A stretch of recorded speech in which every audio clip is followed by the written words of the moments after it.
Manon Bril. J'ai une chaîne de vulgarisation de l'histoire qui s'appelle C'est une autre histoire. Voilà. Et sinon, dans la vie, je suis doctorante en histoire.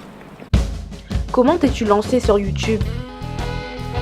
En 2015, j'avais participé à un concours qui s'appelle Ma thèse en 180 secondes. C'est un petit concours pour les doctorants et le but c'est de présenter en 3 minutes ta thèse de manière accessible pour le grand public. Et j'avais bien aimé cette expérience. Et après, j'avais aussi fait une vidéo avec un pote sur Toulouse.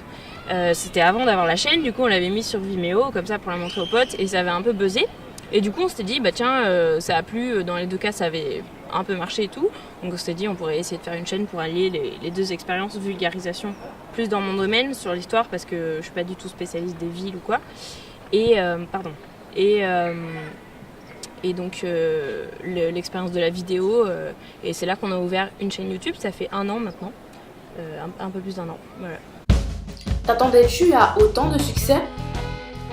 Autant de succès, alors je sais pas, c'est relatif tu vois, mais oui ça a pas mal marché pour un début et tout, c'est cool, là on est presque à 50 000 abonnés en 1 an, donc c'est un début vraiment honnête et tout, c'est cool.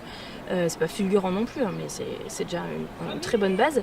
Et ben le succès il s'est fait notamment parce que tu t'es partagé par des gens influents ou des trucs comme ça, hein, c'est la base aussi. Alors après, si tu fais totalement de la merde, a priori, ça risque de pas marcher, mais je pense que tu peux faire un truc un peu moyen et bien marcher aussi parce que tu as été partagé. Donc je pense que le succès, on le doit plus aux gens qui nous ont aidés. Et du coup, il y a eu notamment des partages. Par exemple, on a eu des coups de pouce pas mal avec le site Mademoiselle, qui nous ont fait des articles, etc. Après, ce qui a beaucoup boosté la chaîne, c'était de faire une collab avec Dirty Biology, parce que lui, il a une très grosse chaîne. Donc évidemment, là, ça fait un gros bond en avant. Nous, quand la vidéo avec lui, elle est sortie, nous, on était autour de 10 000 abonnés et on en a pris 20 000 assez vite et je crois 30 000 sur un plus long terme. Donc voilà, ça, c'est les trucs qui aident beaucoup. Et s'il n'y avait pas eu ça, ça avancerait pas aussi vite. Clairement, c'est pas que ton taf à toi qui fait ça. C'est clair que pour t'aider à te lancer, il faut réussir à avoir ce genre de partage, ouais. Ta chaîne a-t-elle permis d'ouvrir de nouvelles portes? Oui, ça a ouvert des portes pas mal. Par exemple, on a des institutions qui se sont intéressées à la chaîne et qui nous ont proposé des partenariats donc financés. Donc ça permet petit à petit d'en faire une activité viable. Donc là, on a un partenariat avec le Grand Palais. On a sorti un premier épisode aujourd'hui d'ailleurs. Ça, c'est sur leur chaîne, mais donc c'est un épisode qui est payé par le Grand Palais. Donc ça commence à faire des petits revenus, même si ça reste assez ponctuel et pas encore suffisant pour vivre, mais il y a des choses comme ça. On a eu aussi un cycle de plusieurs vidéos avec le musée d'art et d'histoire de Genève et avant on avait eu un autre partenariat avec le Grand Palais. Donc comme ça il y a des musées qui commencent à s'intéresser et comme opportunité j'ai aussi la chance, en fait pour ma thèse j'avais un contrat de 3 ans pour être payée pendant 3 ans pour faire la thèse et c'est toujours 3 ans les contrats doctoraux et là je rentre en 4e année et du coup la fac m'a proposé une sorte de rallonge pour leur faire des vidéos aussi puisqu'ils sont intéressés aussi, donc j'ai un mi-temps avec la fac pour faire des vidéos pour eux et ça me permet de vivre avec ça, voilà. Plus le Tipeee, c'est la plateforme de dons où les gens, les internautes donnent des sous pour soutenir leurs vidéastes. Ça, on l'a lancé il y a 1 mois. Et voilà, et ça me permet, avec le mi-temps et le Tipeee, de compléter pour avoir des revenus corrects.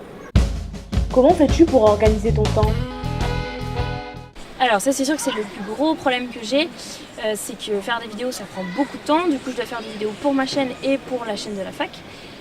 Plus des partenariats comme avec ceux du Grand Palais pour leur chaîne à eux et gérer ma thèse en même temps, donc ça c'est le plus difficile et ça me prend beaucoup de temps en vrai, mais je ne néglige pas pour autant les vidéos parce que la thèse ça reste la prio parce que c'est mon truc en premier, c'est mon activité principale maintenant et c'est ce que je dois essayer de finir d'ici 1 an, c'est mon objectif, on va voir si j'y arrive, mais je néglige pas du tout les vidéos parce que ça m'apporte bien plus d'opportunités que la thèse. As-tu reçu des propositions en dehors de YouTube? J'ai eu plein de propositions par des éditeurs, mais moi j'ai toujours dit que là, le prochain truc que j'écrirai c'est ma thèse, donc j'ai toujours repoussé, j'aurais pas dit non, mais je leur ai dit recontactez-moi dans 1 an, 1 an et demi, parce que là je suis sur ma thèse et j'écrirai pas un livre alors que je dois écrire une thèse, ça c'est clair. Donc après quand ce sera fini, pourquoi pas. Et après j'ai eu des opportunités qui sont tombées à l'eau ou qui ont rien donné, mais on m'avait contacté pour faire des chroniques dans certaines émissions télé. Et en fait ça s'est pas fait.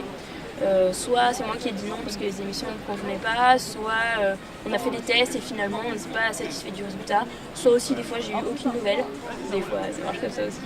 Donc voilà, même pas de non ça va pas le faire ni rien, mais voilà, donc des trucs qui n'ont pas abouti ou des trucs qui me convenaient pas.